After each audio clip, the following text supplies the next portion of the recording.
Good morning, Facebook. Hello, hello.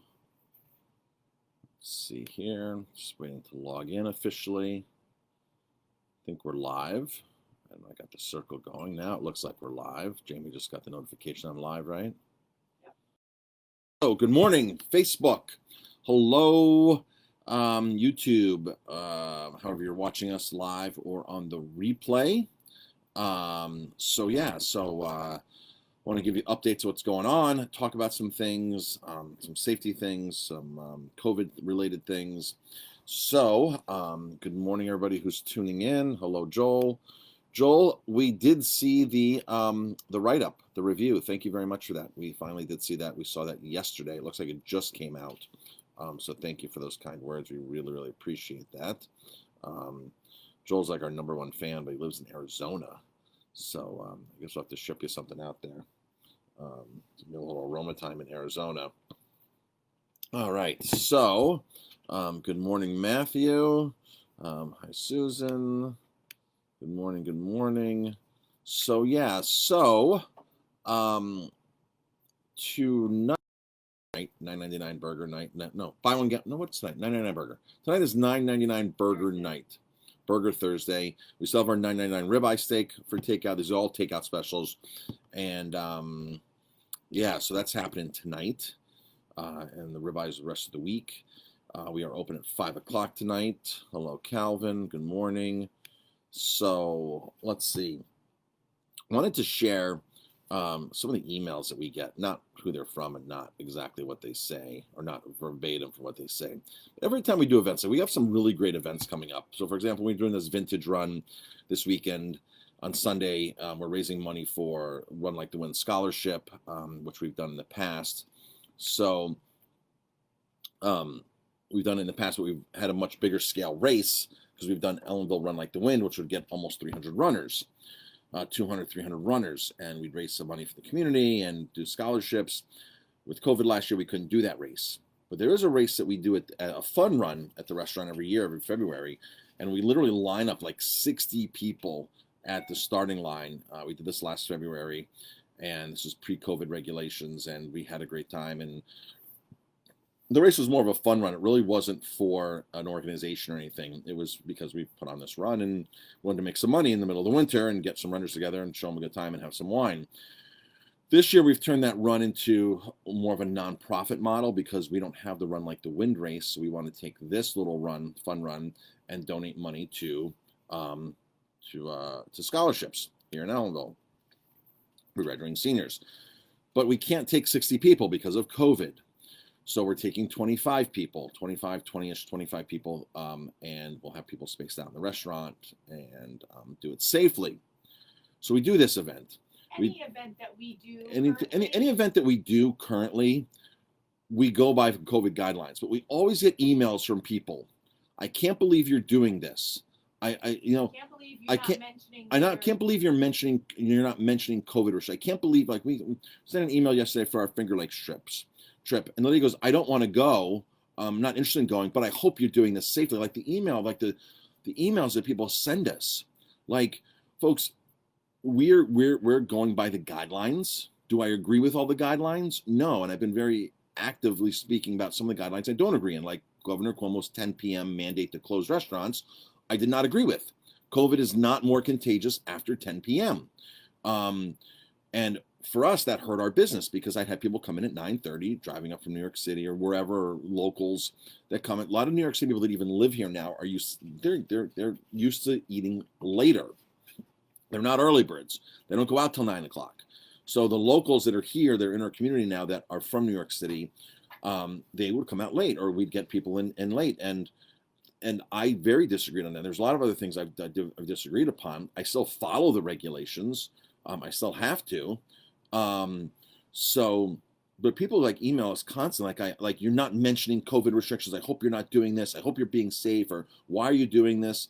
Folks, we are following COVID guidelines. We are following COVID guidelines, and hopefully soon we'll be able to open up more of the state and open up more of the economy safely. Hopefully that will happen.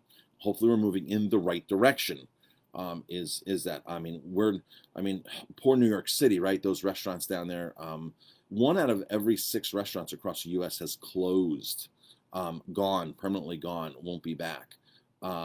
Certain states are wide open. Certain states are very, very, very closed. So Washington State was another state that was very, very hard with restaurant closures. And hello, Facebook. Hopefully, I'm back here. Guess we had some broadcast problems. Good morning again, Facebook. It's 9:11 on my replay, on my live replay here. I got booted off for some reason. Maybe I was talking about things I shouldn't have been talking about. Maybe they no, but all of a sudden my broadcast abruptly ended. But I just wanted to let everybody know that, whatever events we're doing at the restaurant or wherever, we are following the guidelines, the mandates that are going out. So the emails that we get from people, just because we don't mention everything in an email of something, we are indeed following guidelines. And some of the emails that we get from people are kind of ridiculous. They're just like all of a sudden, like, I can't believe how irresponsible you guys are. You're promoting this, you're promoting that, and you haven't mentioned anything about these regulations or mandates. And let me tell you, the race that we're doing this Sunday normally has 60 runners, 65 runners, registered runners, and we're only doing 25 this year. And then there's volunteers on top of it typically, and this and that, and we'll pack 80 people into the restaurant, which is our maximum capacity. This year we're only doing 25. I wish I could do even 50, 60, or 70, because this is money that we're trying to raise for a scholarship. Of course, the run is outside. There are certain runs this year that are happening, like Celebrate Life half marathon in Rock Hill. There's 700-800 runners, 600 runners. You go on their website and it does say they're following COVID guidelines or mandates or whatever they're following. But so we're just doing very small scale events. We take 12 people to the Finger Lakes, 14 people to the Finger Lakes. All the wineries up there are following the guidelines. We can't even get into certain wineries, and because of the guidelines, some wineries are taking extra special care of us, where we get our own tasting room, we get our own private tasting. There's nobody else in the building or in this part of the building. Like when we went to Damiani, when we went to J.R. Dill, there's places that are just going over the top to keep us separate, and it actually elevates our experience. So if you're one of those people that are what we're doing, I apologize. I'm not putting every single thing in print, but just keep in mind that we are being cautious whether we're following, whether we agree or whether we don't agree. We are, unfortunately, our liquor license rides on that. So, of course, they've made it so easy in New York for you to tattletale on your neighbor, right? They've actually encouraged people to tattletale if their neighbors have, more than 10 people at the house, and this and that, and this restaurant or this business is doing this, and then the state police come in and this and that. So, New York State has made it very easy for you, the consumer, to really, tattletale to the authorities.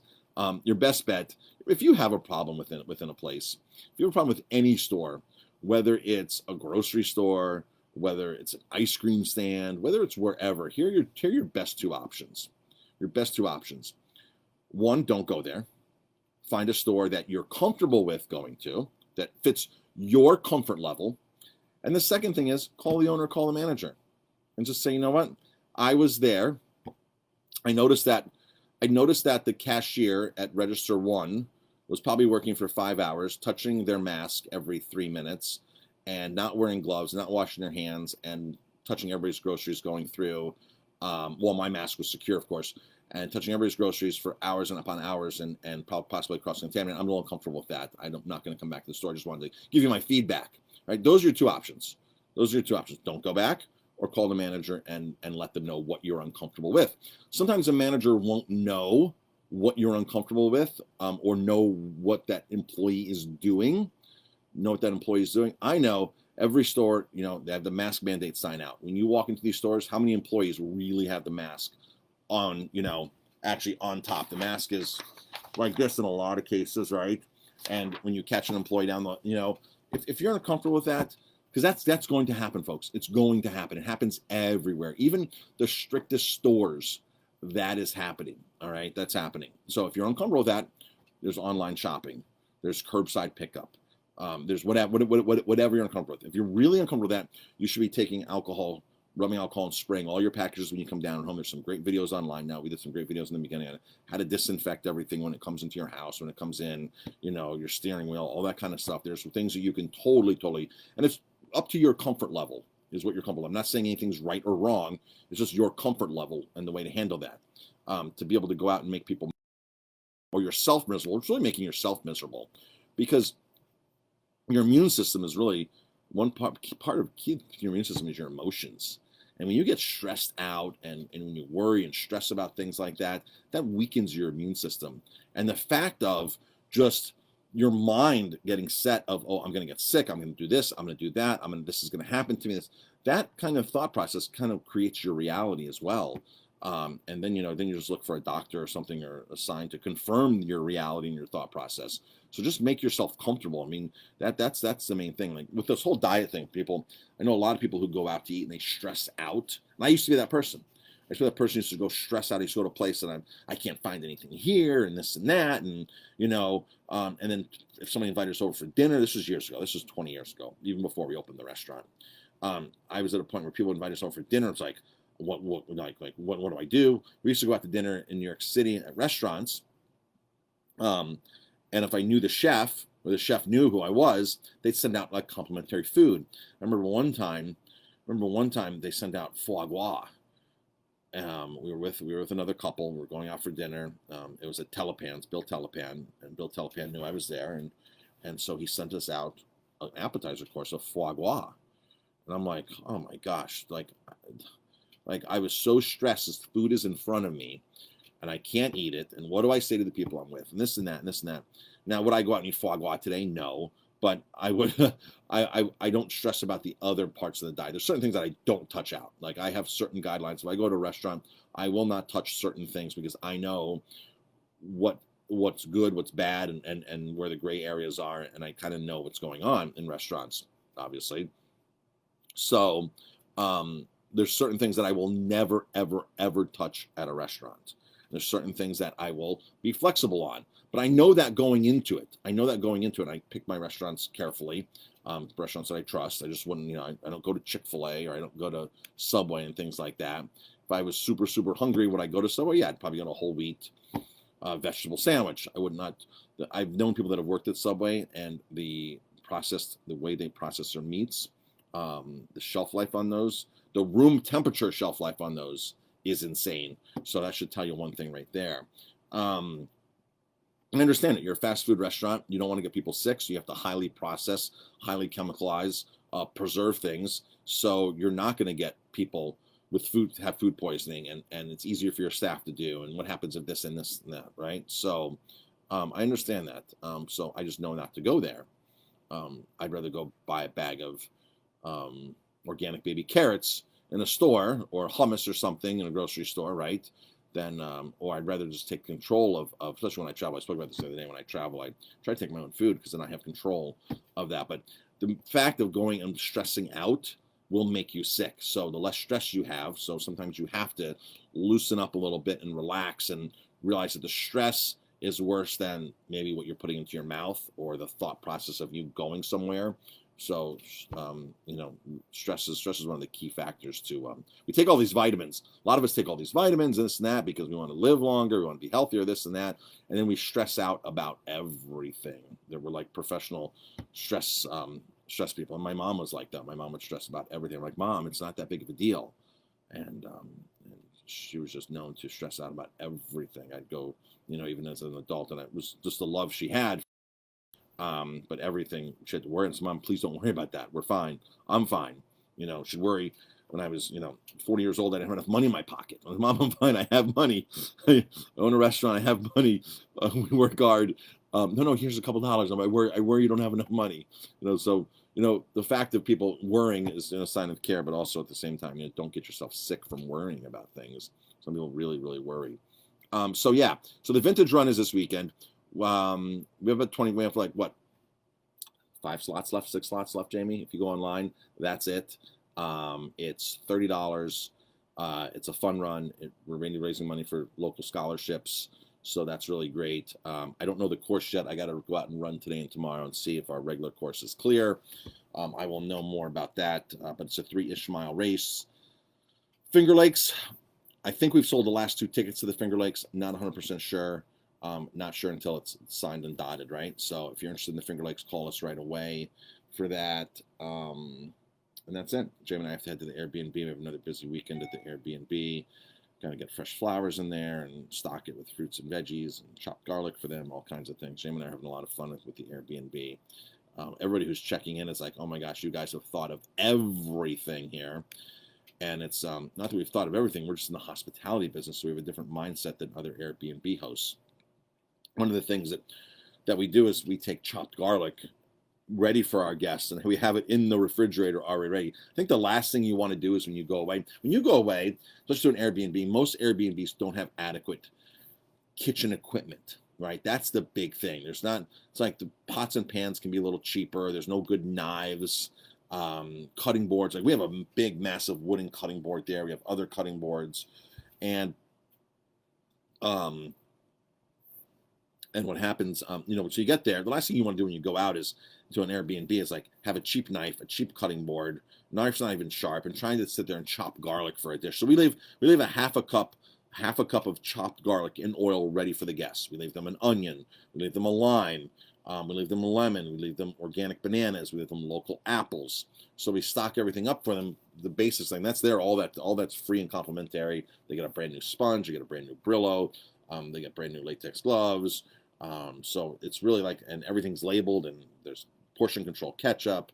A lot of this stuff isn't good for the environment, but it makes people feel safer. What's not good for the environment is to actually make a bottle of ketchup, put it in the glass, put it in the plastic, stick it in an Airbnb, a guest take it, and the guests leave it there, because what happens next time is it gets thrown out.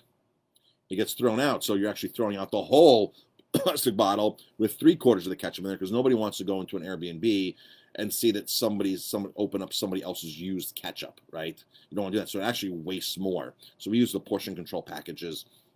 Everything's brand there. Keurig, different flavors of Keurig, the coffee pot, a Keurig pot. So it's been a lot of fun for Jamie and I to do that. We leave complimentary bottles of water in every bedroom on the nightstand, right? Because like at a hotel, you have the bottles of water there at night when you go to bed, so we leave them complimentary throughout every bedroom. We have like a natural brand of soap. We use 7th generation cleaners throughout the whole house. So it is, it's a lot of fun. It's a lot of fun. And so people are like, have everything. Well, we're in the hospitality business. So, for us, it's just normal.